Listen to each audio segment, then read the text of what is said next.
안녕하세요. 오늘도 사연살롱을 찾아주셔서 감사합니다. 험한 세상을 살다 보면 사람들이 흔히 로또나 맞았으면 좋겠다, 복권 당첨되게 해주세요 같은 말을 농담 반 진심 반으로 말하는 모습을 많이 볼 수 있는데요. 물론 누군가에게는 그런 벼락 같은 돈이 굉장히 절실하게 필요할 거라는 거 잘 알고 있습니다. 하지만 사실 평범한 조건과 능력을 가진 사람이 자기 분수에 넘쳐나는 돈이 하늘에서 뚝 떨어지면 인생이 오히려 망가지게 되더군요. 스스로가 바로 서지 못하면 큰 돈은 큰 기회가 아니라 큰 재앙이 되어버리더라고요. 왜 이렇게 잘 아냐고요? 왜냐면 제가 복권에 당첨되어 봤기 때문이에요. 정확히는 제가 아니라 제 남편이 말이에요. 저희 부부는 그전에는 둘 다 평범한 사람들이었어요. 저도 저희 남편도 둘 다 어려서부터 시골에서 소나 몰던 평범한 애들이었죠. 한 동네에 나고 자랐지만 집이 이쪽 끝에서 저쪽 끝인지라 서로 가깝게 지내진 않아서 잘 알지는 못했는데요. 사실 거의 모르고 살다시피 하다가 성인이 되었을 때 양가 부모님이 주선으로 결혼을 하게 되었어요. 저희 때는 그런 게 흔했거든요. 그리고 저희가 결혼을 하고 신혼집을 구할 때 양가 부모님들은 하나같이 서울에 집을 구하라고 입을 모으셨습니다. 큰 물에 있어야 큰 사람이 되는 거야. 여기 너무 외지고 좁아. 서울은 여기랑 다르게 차도 많이 다니고 일거리도 넘쳐난다고 하더라. 태식이가 서울로 발령 신청 넣었으니 그거 되는 대로 발령 난 곳에 집 구하거라. 남편은 얼마 안 가 정말로 서울로 발령이 나게 되었고 저희는 남편이 발령 난 지역으로 신혼집을 구했어요. 서울의 중심지는 아니고 작은 마을이었지만 그래도 저희가 살던 시골이랑은 차원이 달랐죠. 시내에 나가면 전차도 다니고 사람도 어마어마하게 많았어요. 사람들 피부도 하나같이 희고 고운 게 평생 흰 쌀밥과 고기만 먹고 자란 것처럼 부티가 났죠. 촌사람이었던 남편과 저는 자연스럽게 낯선 땅에서 둘만 의지하면서 살아갔고 부부 금슬은 금세 좋아졌어요. 저보다 2살 어린 남편은 동사무소 직원으로 일을 했는데 매사에 여유가 만만하고 느긋한 사람이었어요. 남자라면 대부분 야망이 있고 호기롭다고 생각을 했는데 제 남편은 영 그렇지가 않았죠. 동네 주민들 중에선 저희 남편을 충청도 사람인 줄 오해하는 분들도 많았어요. 저흰 강원도에서 넘어왔는데 말이에요. 남편이 그렇게 태평하다 보니 제가 오히려 살림이나 금장 관리를 도맡아 하게 되었죠. 남편 월급만으로는 서울살이가 평탄하지 않겠구나 싶었던 저는 일자리를 구해 맞벌이를 하게 되었어요. 화장품을 바리바리 싸들고 동네마다 돌아다니면서 방문 판매를 하는 일이었는데 나름 살림에 보탬이 많이 되었죠. 저희는 그렇게 서로 열심히 일하며 딸 하나, 아들 하나를 낳고 소소하게 살아가고 있었어요. 그렇게 서울살이에 적응해 평범하게 살아가던 저희 부부에게 그 일이 터지게 된 거예요. 어느 날 갑자기 아무런 요상한 꿈도 꾸지 않은 남편이 덜컥 복권에 당첨이 되어버린 것이죠. 그땐 얼마나 놀라고 실감이 안 나던지 저희는 울었다가 웃었다가 지난날을 생각하며 한숨을 지었다가 허벅지를 꼬집어도 보는 등 아주 난리도 아니었네요. 오죽하면 남편이 밤에 잠들기가 무섭다고 할 정도였어요. 자고 일어나면 다 꿈이었구나 하고 평소와 같은 날들이 펼쳐질까 봐서요. 저 역시 그런 남편의 말에 공감하며 밤잠을 설쳤죠. 하지만 하루가 지나고 이틀이 지나도 저희는 복권에 당첨된 게 맞았고 저희 가족은 차츰차츰 변하기 시작했어요. 가장 큰 변화는 집이었습니다. 방 하나 거실 하나 있던 조그마한 월세집에서 나와 2층짜리 주택을 살 수 있었어요. 그리고 저는 이 마을 저 마을을 돌아다니는 방문 판매 일을 그만두고 남편이 구매한 작은 상가 건물 1층에 화장품 가게를 차리고 장사를 했어요. 원래 알고 있던 화장품들 뿐만 아니라 다양한 미용 제품도 같이 팔았고 소식을 들은 단골 손님들이 간혹 오셔서 물건을 사가곤 하셨어요. 새로운 손님도 많이 생기면서 가게는 안정적으로 운영이 되었죠. 더 이상 여기저기 돌아다니지 않아도 되니까 저는 너무 좋더라고요. 시댁 가족들과 친정 부모님께도 좋은 선물을 여러 번이나 해드렸고 용돈도 두둑히 챙겨드렸어요.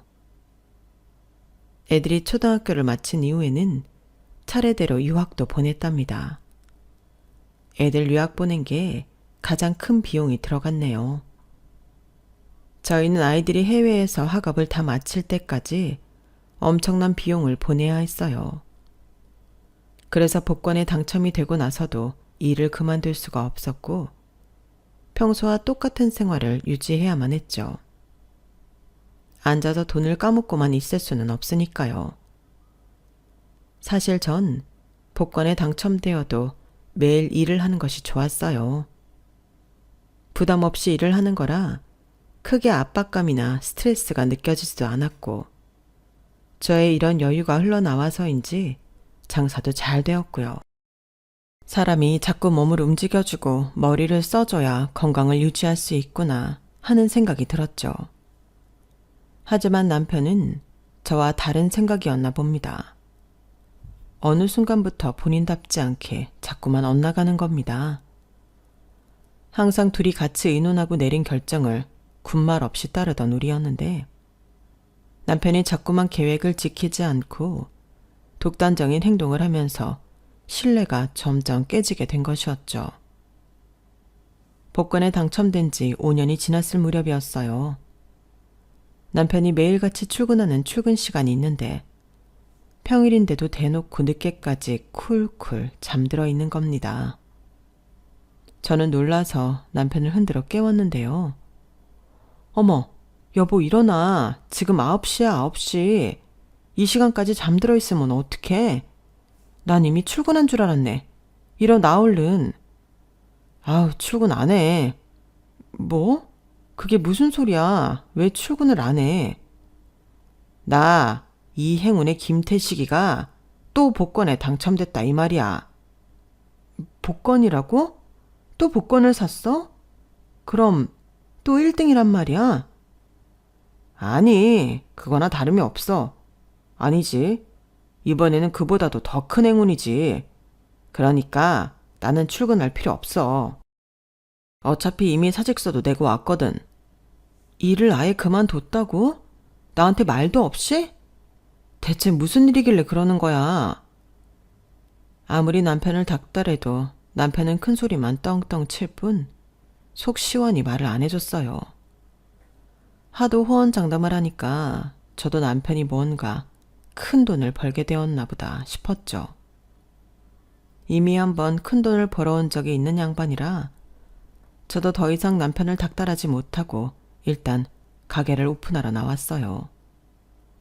일하는 내내 대체 무슨 일인지 궁금해서 하루 종일 정신이 팔려 있었는데 남편은 그날 저녁에도 그 다음 날도 말을 안 해줬죠.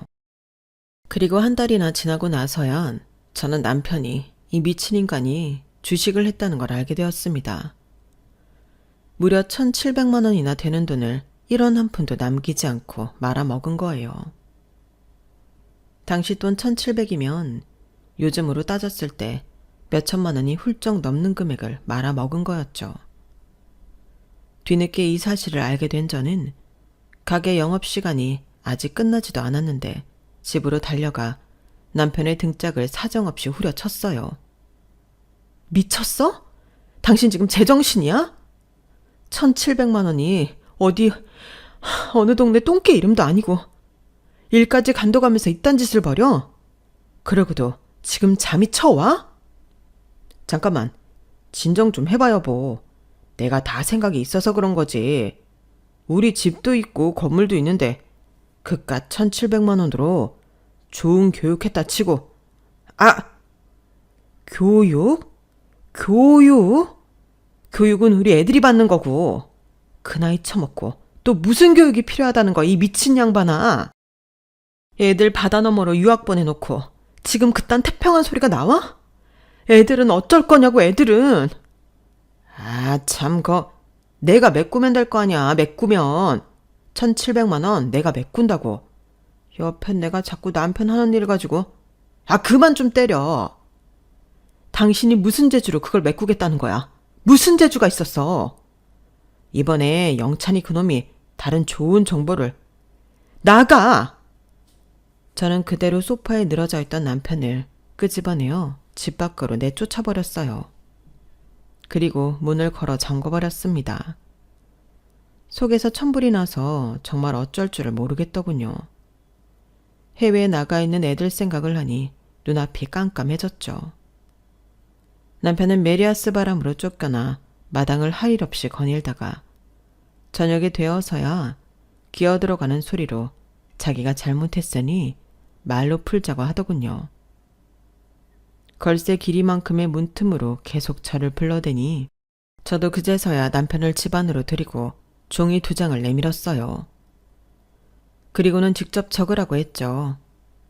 다시 한 번만 더 주식에다 손을 대면 그땐 재산 전부 저한테 넘기고 이혼하겠다고요. 남편의 자필로 그 종이를 2장 써서 저희는 각자 지장을 찍었습니다. 저로서는 반나절 동안 급하게 머리를 써서 나온 해결책이 그 각서였는데 사실상 그게 무슨 큰 의미가 있겠습니까? 그냥 강렬한 경고일 뿐이죠. 저는 지장을 찍고 나서도 남편을 매의 눈으로 감시했는데 역시나 남편은 아주 틈만 나면 제 눈을 피해 영찬이가 뭐신긴가 하는 친구를 만나려고 하더군요. 안 되겠다 싶었던 저는 시댁에 이 일을 전부 알려버렸어요. 시부모님은 노발대발하시면서 당장 서울로 올라오셨습니다. 오자마자 남편의 머리채를 잡고 정말 크게 혼을 내셨어요. 제가 말씀드리긴 했지만 사실 그렇게까지 크게 혼을 내실 줄은 몰랐기에 내심 통쾌하면서도 좀 놀라기도 했네요. 시부모님은 저희 친정 부모님께도 사실을 알리셨는지 4분이서 아예 같이 올라오시더군요. 양가 부모님께 제대로 혼쭐이 난 남편은 거실에 무릎을 꿇고 잘못했다고 싹싹 빌어야만 했죠. 너 한 번만 더 가장노로 내팽겨치면 내가 아예 여기 집에 눌러 살 줄 알아라. 알겠어? 다신 안 그럴게요, 아버지. 정말이에요. 영찬인가 뭔가 하는 그놈이랑도 연 끊어라. 그렇게 큰 돈을 잃었는데 또 너를 꼬드긴다고? 이 머저리 같은 놈아. 그럼 그놈이 사기꾼이라고 생각을 해야지. 이제 나이도 먹을 만큼 먹은 놈이 어쩜 이렇게 우둔할 수가 있어. 김서방, 이번 일로 실망이 크네. 이 각서는 우리가 보관하고 있을 거야. 허튼 생각 그만하고 정말로 이혼당하고 싶지 않으면 이제부터라도 정신 똑바로 차리게. 틈틈이 올라와서 자네 하는 양을 지켜볼 테니 그런 줄 알게. 알았나? 어르신들께 단단히 털린 남편은 다행히 다시는 주식을 하지 않았습니다. 한동안은 시부모님께 매일같이 전화가 왔는데 남편이 더 이상 허튼 짓을 하지 않자 점점 뜸해지셨어요. 그리고 자주 서울에 올라오시던 저희 친정 부모님도 점점 오시는 횟수를 줄이셨죠. 잘 다니고 있던 동사무소도 때려치며 한순간에 집안 애물단지로 전락해버린 남편은 한동안 의기소침해져서 저랑은 눈도 안 마주치고 말도 섞지 않았어요. 사실 저도 남편만 보면 속이 터져서 말을 걸고 싶지 않았지만 그렇다고 놀고 먹기만 하는 남편을 그냥 둘 수도 없었죠. 그 양반 하는 꼴을 보면 정말 말을 안 할래야 안 할 수가 없었어요. 아, 냄새나 진짜. 대체 언제 씻은 거야? 집에 있으면서 허구한 날 무협지만 읽지 말고 씻기라도 해라 좀. 얌전히 있는데 왜 시비야? 남이 사 씻든 말든.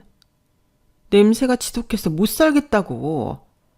아, 정말 이렇게 방구석에 처박혀서 할 일 없이 시간 죽이고 있을 거야? 나가서 돈을 벌어와야 할 거 아니야, 돈을. 이 나이에 내가 어디 나가서 일을 구해. 그리고 다달이 건물에서 들어오는 돈도 있잖아. 당신 벌어오는 돈이랑 그 돈이랑 하면 생활비가 남겠구만. 왜 이렇게 바가지야?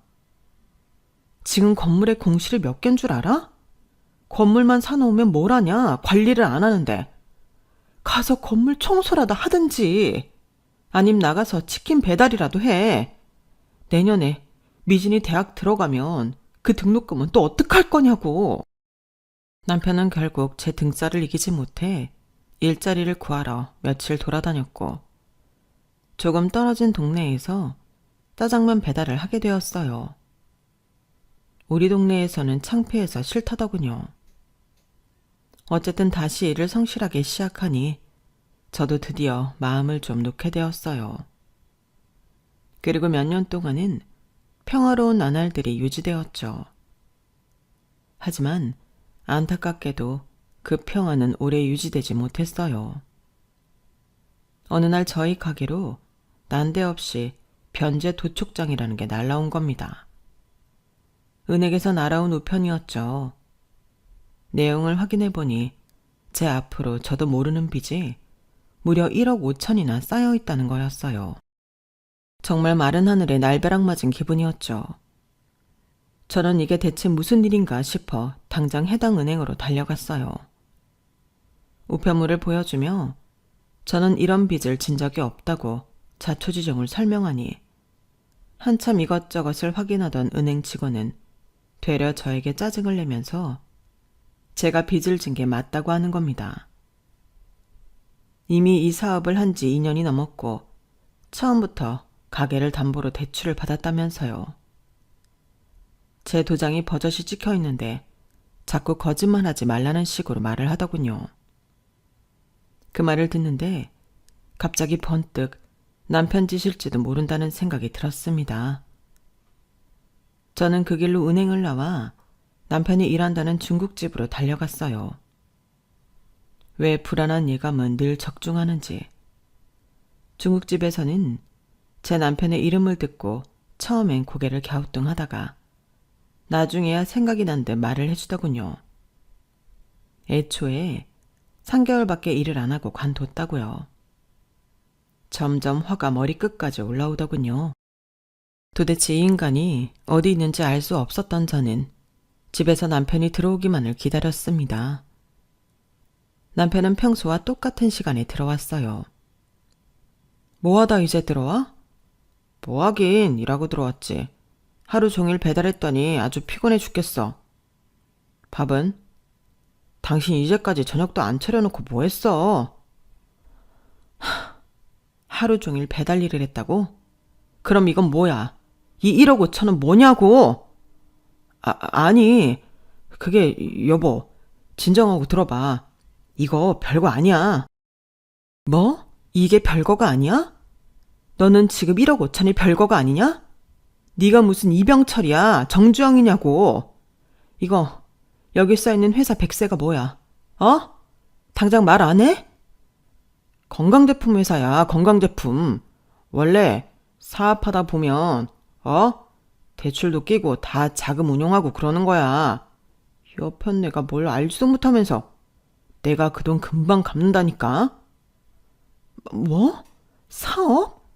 얌전히 돈이나 벌어오랬더니 대체 무슨 사업을 벌인다는 거야. 구멍가게 하나 해본 적도 없는 양반이. 이미 빚 독촉까지 올 정도면 한참 전부터 망했다는 소리잖아. 잠깐 차질이 생긴 거지. 곧 큰 돈 벌 거라니까. 네가 무슨 수로 무슨 수로? 좀 그만 좀 때려. 그 사고뭉치를 아주 쥐잡듯이 들들 볶아대며 대답을 강요하자 남편은 한참 후에야 자초지종을 털어놓았어요. 남편은 제 명의로 사업자금 대출을 받아다가 제 명의로 회사를 차리고는 게르마늄 팔찌를 팔고 있었다고 합니다.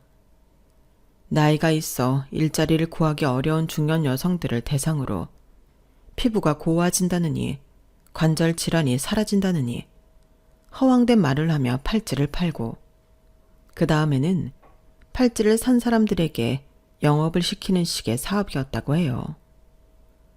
결국 다단계를 했다는 소리였죠. 그것도 되도 않는 사기를 쳐가면서요. 정말 눈앞이 아득해지더군요. 남편을 또다시 사정없이 패며 무슨 배짱으로 사기를 쳤냐고 하자 남편은 그게 왜 사기냐며 정말 효험이 있다는 개소리를 늘어놓았습니다. 그럼 그 사람들 급여는?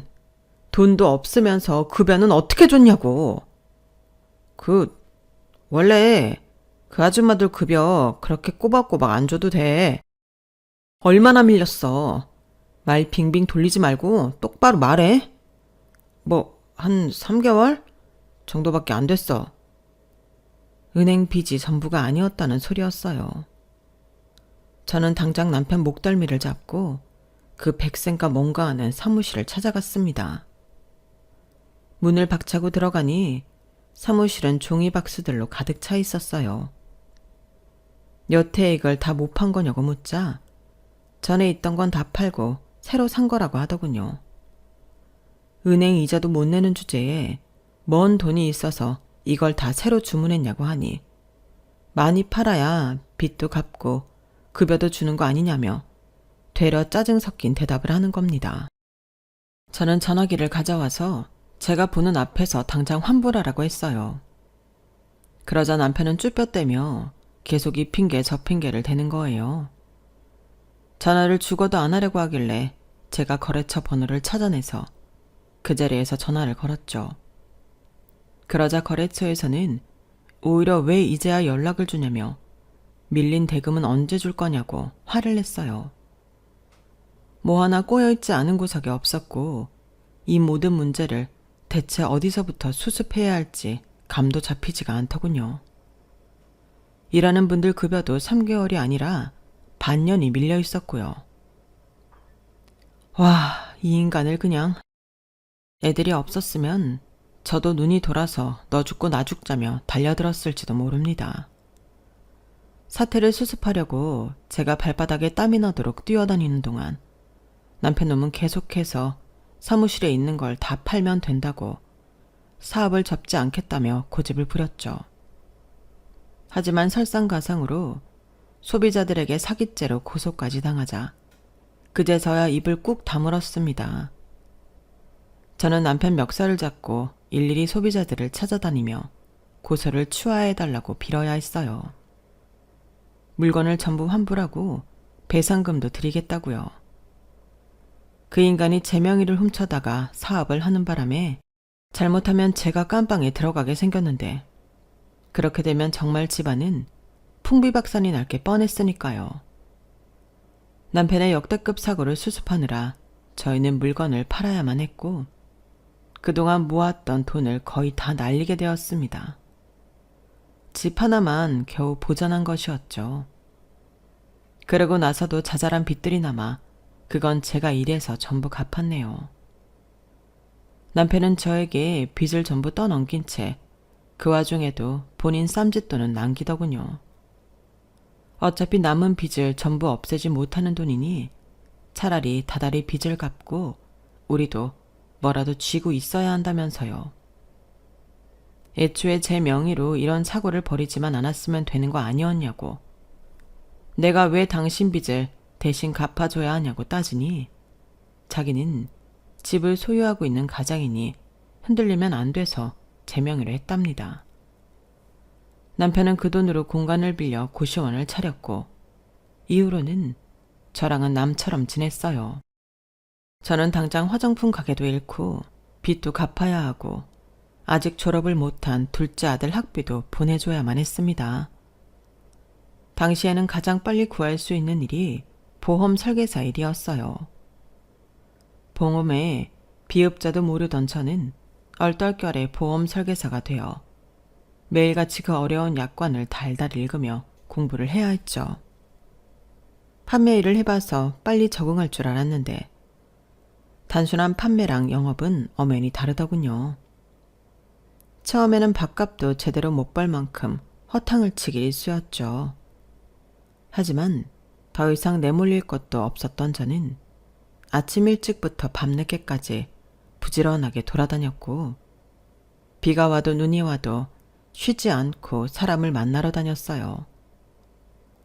딸 아들을 생각하면서 기어코 버텨냈더니 몇 년 후에는 저도 영업왕이 될 수 있었죠. 저는 4년이 걸려 빚을 다 갚고 그 이후에야 월급을 정상적으로 받을 수가 있었답니다. 제가 그렇게 고생하는 동안 남편은 집에서 놀고 먹기만 했어요. 저도 이제 남편에게 나가서 일하라는 소리는 하지 않았고 남편도 도통 집에서 나갈 생각을 안 했죠. 운영하고 있는 고시원에도 통 가보질 않으니 저는 출근길마다 고시원에 들러 밥통과 라면통을 채워놓고 총무관리를 했습니다. 제가 그렇게 발바닥에 땀나도록 하루하루를 바쁘게 보내는데도 남편은 허구한 날 집에서 무협지 소설이나 읽거나 아니면 할 일 없이 TV나 보며 배를 벅벅 긁고 있었죠. 그런 모습을 보고 가끔 우라통이 터져 저도 모르게 소리를 지르기도 했어요. 집에 있으면 좀 설거지라도 하든가 아니면 하다못해 당신 방 청소라도 하든가 어떻게 하루 종일 아무것도 안 하고 빈둥거리고만 있어. 이 먼지 좀 봐, 먼지. 아, 시끄러워. 남의 집에 얹혀 사는 주제에 뭘 그렇게 잘났다고 바가지야, 바가지가. 얹혀 살아? 내가 누구 때문에 뼈 빠지게 일하고 있는데 하다못해 고시원 관리라도 하든가 좀. 집안 다 말아먹고 말도 안 되는 소리나 짓거리고 앉아있으면 누가 대접해준다니?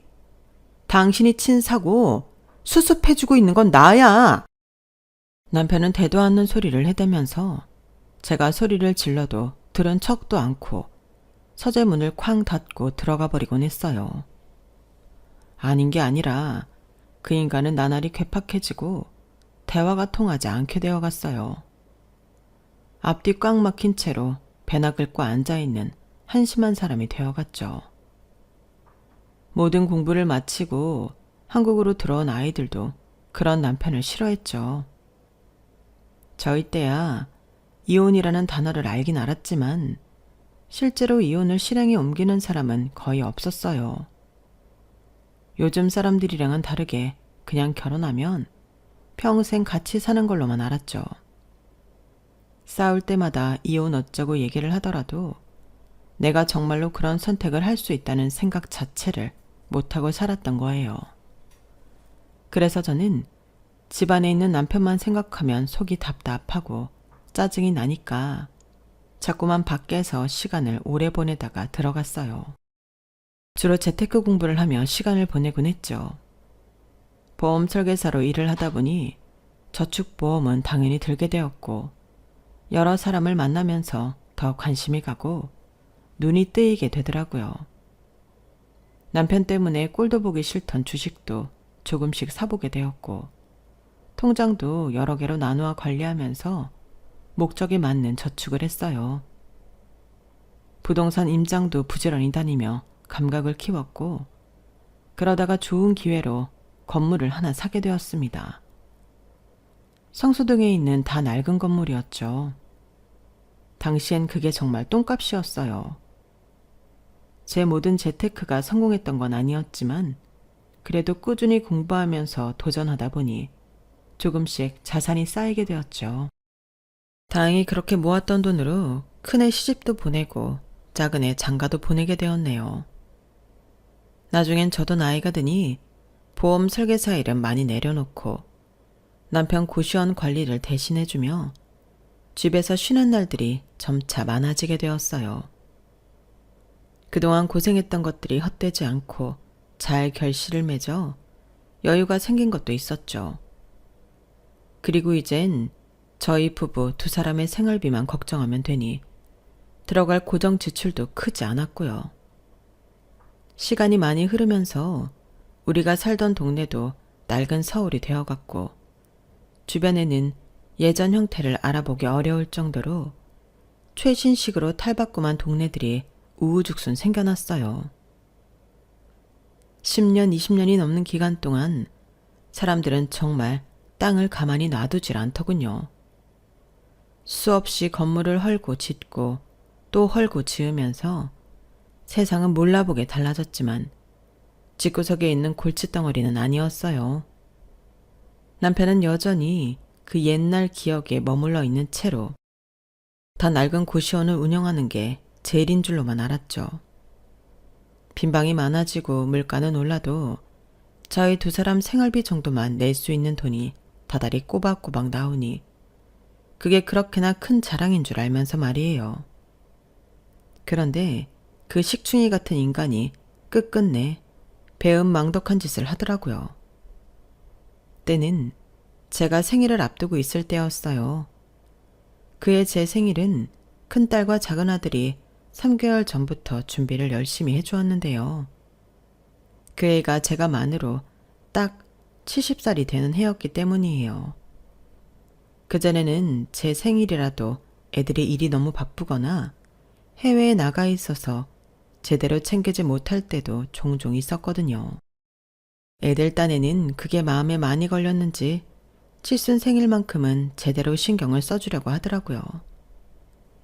이제 중년에 접어든 애들이야 사회생활이 한창 때이니 저는 그렇게 마음 쓰지 않았는데 마음을 쓰고 자리를 만들어준다는 게 참 고마웠네요. 사위와 며느리까지 열심으로 준비를 하다 보니 애들이랑 밖에서 만나거나 혹은 애들이 우리 집으로 찾아오는 일이 많았는데 그때마다 남편은 뭐가 그렇게 마음에 안 드는지 심술을 있는 대로 잔뜩 부리는 겁니다. 너 무슨 소라냐? 뭔 일로 집안을 들쑤셔 놓는 거야 짜증나게?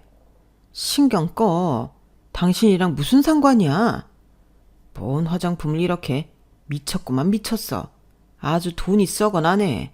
이 약은 또 뭐야? 아 비켜. 미진이랑 피부과 다녀오면서 받아온 거야. 당신이야말로 남의 화장대를 뭘 그렇게 들쑤시고 있어. 다 늙은 노파가 피부과는 뭐하러 가. 옷장에 저것부터 좀 치우라고 몇 번을 말해. 아주 왔다 갔다 하는데 걸리적거려 죽겠네. 당신이 내 옷장 앞을 지나갈 일이 뭐가 있다고. 대도 않는 심술 좀 그만 부려. 옷장 안에 넣으면 구겨져. 계속 저기 놓을 테니까 당신이야말로 쓸데없이 내 방 좀 들어오지 마. 저 한복 비싼 거야. 매해마다 오는 생일이 뭐가 그렇게 대단하다고. 참나. 나이 먹은 거 동네방네 자랑하려고 돈 쓰냐? 한복에 피부과에 다 늙어 쭈그러진 할망구가 뭔 치장에 그렇게 돈을 써. 쓸데없는 소리 할 거면 당신이야말로 내 방에서 나가. 평소 각방을 쓰며 서로의 생활에는 일말의 관심도 주지 않았었는데 갑자기 남의 방에 들어와서 자그마한 거 하나까지 꼬투리를 잡고 잔소리를 해대기 시작하는 거예요. 그런 남편이 저는 너무 짜증이 났지만 그래도 신경 쓰지 않고 옷도 피부도 잘 관리하려고 애썼습니다.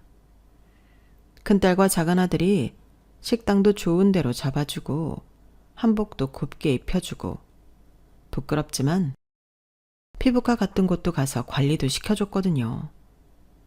손주들 뒷바라지하기라도 바쁠 텐데 제 엄마한테 효도하겠다고 비싼 돈 써서 옷도 사주고 병원도 가준 거니 주의사항이라도 잘 지키고 애들이 하라는 대로 얌전히 따라야 하지 않겠어요? 물론 저도 애들이 올 때마다 밥이라도 맛있는 거 먹여서 보내고 사과나 밑반찬이라도 들려서 보내곤 했죠. 그런데 남편은 그런 거 하나하나를 소란 피운다고 하면서 심술 부리고 뭐만 하면 돈 아깝다는 소리를 쏟아냈어요.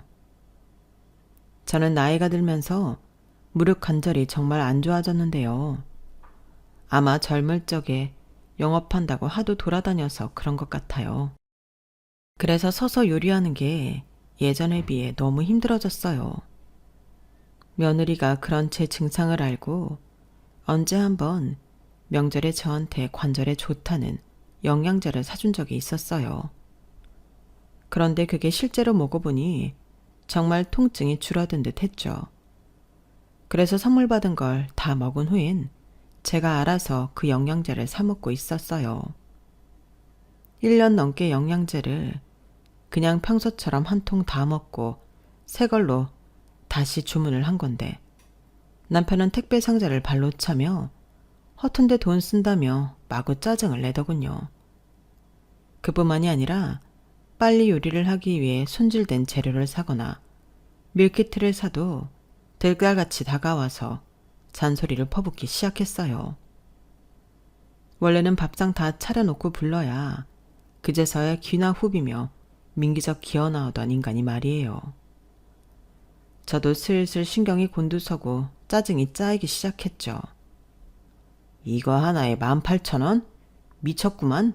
무슨 이딴 걸 사왔어. 저기 시장 가서 18,000원이면 아주 다라이로 사겠구만.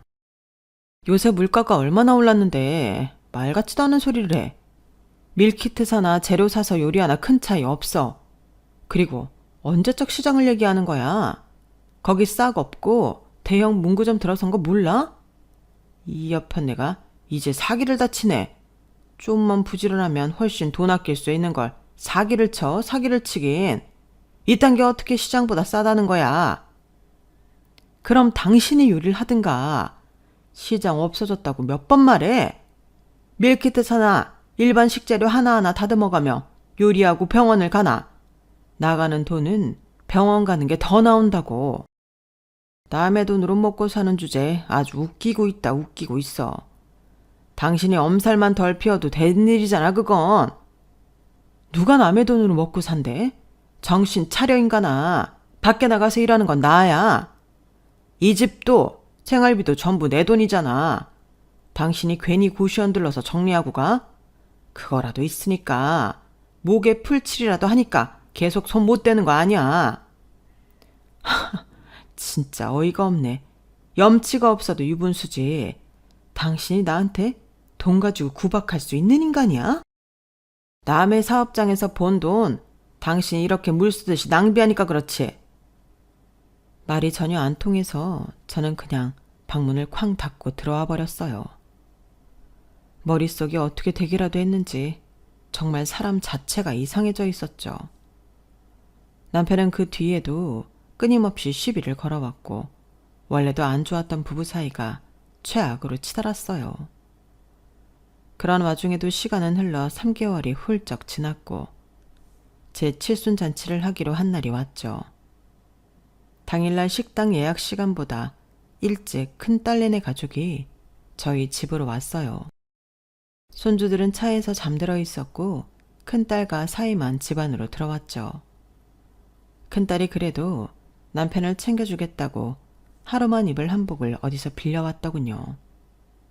딸이 아빠도 얼른 이걸로 갈아입으시라고 하니 남편은 그 상황에서조차 버럭 짜증을 내며 무슨 생일잔치 하나에 돈을 이렇게 쏟아붓냐는 소리를 했죠. 기껏 생각해서 빌려왔는데 그딴 소리나 해대니 딸도 화가 났는지 그럼 아빠 마음대로 아무거나 입으시라고 하더군요. 그나마 사위가 옆에 있어서 분위기를 풀어주었어요. 에이, 좋은 날인데 예쁘게 입으시면 더 좋잖아요. 이거 금액 얼마 안 해요. 장인어른한테 색도 잘 받으시는데 입고 가시죠. 사위의 넉살의 남편은 못 이기는 척 옷을 갈아입었고 딸은 밖으로 나가 차 안으로 들어가 버렸어요. 꼭 좋은 날에 그렇게 초를 쳐야만 하는지 남편은 눈치가 없는 건지 염치가 없는 건지 이후로도 혼자만 시종일관 못마땅한 표정으로 자식들의 노력과 성의를 무시했어요. 자리가 끝날 때까지 꺼다 놓은 보릿자루 마냥 쓸데없는 자리만 차지하고 있었죠. 하지만 그럼에도 불구하고 그날은 저에겐 정말 행복한 날이었답니다. 이제 초등학생, 중학생이 된 손주들이 손편지도 주고 딸과 아들이 감동적인 영상도 만들어서 틀어줬거든요. 저희 자식들이 청소년기를 해외에서 보냈어서 저랑은 찍은 사진도 많지 않고 주로 영상통화나 메일을 통해 소통했는데 아이들이 그동안 찍었던 사진들과 통화했던 영상들, 메일로 주고받았던 편지글들을 모아서 영상을 틀어주니 눈물이 펑펑 쏟아졌어요. 제가 힘들게 노력하며 돈을 버는 동안 애들도 해외에서 공부하느라 고생을 많이 했는데 그 힘든 시기를 다 거치고 이렇게 장성하게 커서 각자 가정을 꾸린 게 새삼 대단해 보였죠.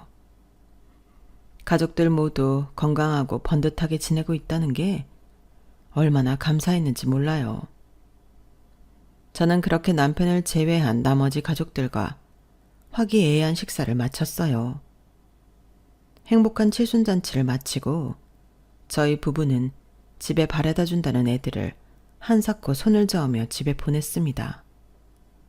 애들이야말로 손주들 돌보랴 또 출근하랴 바쁜 삶을 보내고 있으니까요. 저는 남편과 택시를 타고 집으로 돌아왔어요. 좋은 시간이었지만 몸은 살짝 피곤했기에 얼른 옷부터 갈아입고 씻으려고 했죠. 그런데 옷을 갈아입자마자 남편이 갑자기 절 거실로 불러내더군요. 답잖게 식탁에 자리를 잡고 절 앉히더니 제 앞으로 종이를 하나 내밀었어요. 이혼장이었죠. 저는 나이 먹고 눈이 침침해져서 잘못 본 줄 알았는데 가까이서 봐도 틀림없는 이혼장이었어요. 이게 뭐야? 뭐 이혼하자고? 우리 나이에 이제 와서 이혼을 하겠다는 거야? 이제라도 이혼하자는 거지. 당신 같은 여자랑 살면 아무래도 내가 제명에 못 살지 싶어. 다 늙어서 손가락만 빨다 갈 수는 없잖아. 손가락만 빨고 간다니?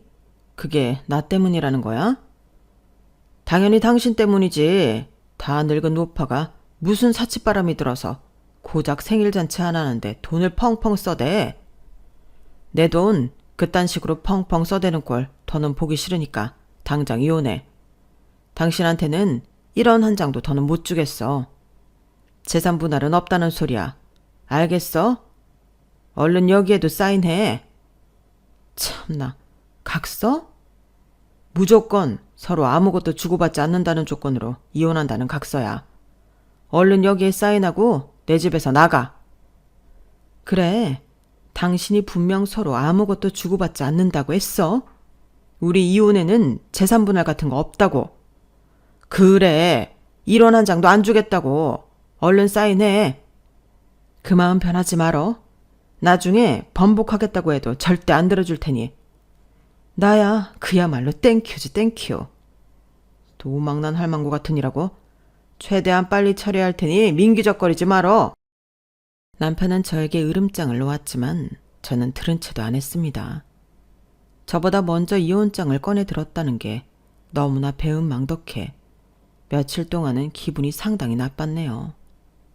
하지만 빠르게 이혼 처리가 되어 남남으로 갈라서니 남편 말대로 이제라도 이혼을 하게 된 게 너무나 다행스럽고 기뻤어요. 큰딸과 작은아들은 소식을 듣고도 별 감흥이 없는 것 같더군요. 저에게 따로 연락이 와서 잘 생각했다고, 이제라도 인생을 마음껏 누리면서 재미있게 살라고 격려까지 해주었죠. 작은아들은 저에게 그동안 오히려 지나치게 검소하게 산 거라며 유산도 필요 없으니 최대한 다 쓴다는 생각으로 마음껏 재미있게 살라고 했어요. 큰딸 역시 얼마 전 자기가 다니던 회사에 사내 이사로 올라갔다며 작은아들의 말에 맞장구를 쳐줬고요. 그래서 저는 그동안 살면서 못해본 것들을 하나씩 해보며 살았어요. 태국으로 여행도 다녀오고 그림도 배워보고 외국인 선생님께 영어도 배웠죠. 요가도 몇 개월씩 쿠폰을 끊어 꾸준히 다녔어요. 그렇게 빠르게 2년이라는 시간이 흘렀고 저는 제 인생에서 제일 잘한 게 남편과의 이혼이라고 확신했습니다. 제 긍정적인 에너지를 뺏어가는 놓친 애가 없으니 하루하루가 활기찼거든요. 그러던 하루는 큰딸이 저에게 연락이 와서 조심스럽게 남편 이야기를 꺼냈어요. 얼마 뒤 남편 칠순잔치인데 와주겠냐고요. 저는 못 갈 거 뭐 있겠나 싶어서 알겠다고 가겠다고 했습니다. 그런데 1시간쯤 후에 딸에게 다시 연락이 오더군요. 남편이 변덕을 부려 저를 부르지 말라고 했다는 거였죠. 늘상 긍정적이고 활기차던 저는 그 말에 또 기분이 확 상했네요. 지가 뭔데 날 거절하나 라는 생각이 확 들었거든요. 하지만 금방 또 운동을 하고 영어 공부를 하면서 그날의 일은 잊게 되었어요. 그 일이 있은 지 한 2달쯤 뒤에 바이올린을 켜는 손주가 콩쿨 대회를 나가게 되어 저희 가족은 전부 모이게 되었습니다. 2년 만에 남편을 보는 자리였죠. 남편은 호레비 냄새를 풍기며 더 심술궂은 얼굴로 나타나더군요. 저희 손주는 1등을 했고 가족들 모두 기뻐하고 손주를 축하해 주었지만 남편만은 계속 겉돌기만 했어요. 어쨌든 나머지 가족들은 다 함께 맛있는 식사까지 마쳤고 다음을 기약하며 자리를 마무리했어요. 아들이 저희를 집에 바래다 드린다고 나섰는데 남편은 저와 같이 가면 된다며 그런 아들을 말리더군요. 저는 남편과 같이 귀가할 마음이 요만큼도 없었지만 일단 애들을 보내긴 했습니다. 남편은 당연하다는 듯이 택시를 타자고 하길래 혼자 타고 가든지 하라고 했어요. 뭐야, 괜히 돈 아깝게 따로 타지 말고 같이 동네까지만 가면 되잖아. 난 그 동네 안 살아. 여기 코앞이 내 건물인데 뭐하러 그 낡아빠진 동네를 가? 그게 뭔 뚱딴지 같은 소리야. 저게 내 건물이라고. 난 걸어서 가면 되니까 당신 혼자 택시를 타든지 하라고. 남편은 귀신이라도 본 표정으로 절 쳐다봤어요. 그러더니 서툴게 한참을 스마트폰을 툭툭 누르더니 더 창백해진 얼굴로 절 봤죠. 슬쩍 화면을 보니 부동산 검색을 한 모양이더라고요.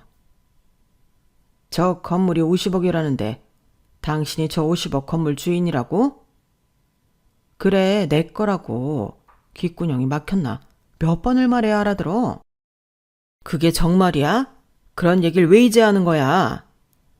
무슨 얘긴들 했겠어. 서로 각방 쓰고 말도 안 섞는 사이에. 왜?